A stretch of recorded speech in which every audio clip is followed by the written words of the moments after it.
Ito na ang mabibilis na balita. Arestado ang 3 lalaki sa drug buy-bust operation sa Binangonan, Rizal. Nakuha sa kanilang halos 18 gramo ng umano'y shabu na may street value na mahigit 119,000 pesos. Ayon sa pulisya, galing sa Taytay ang supply ng illegal na droga ng mga suspect. Dati na rin daw silang nakulong dahil sa illegal na droga. Wala silang pahayag. Posible raw managot ang magulang ng 13 anyos na babaeng nagmaneho ng SUV na bumangga sa isang van sa San Juan, La Union.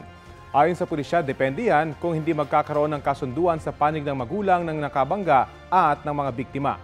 Handa naman daw makipag-ayos sa mga magulang ng driver. 23 ang sugatan sa banggaan na nangyari nitong linggo sa kurbadong bahagi ng kalsada. Nilinaw naman ng pulisya na hindi nakainom ang minor de edad na driver.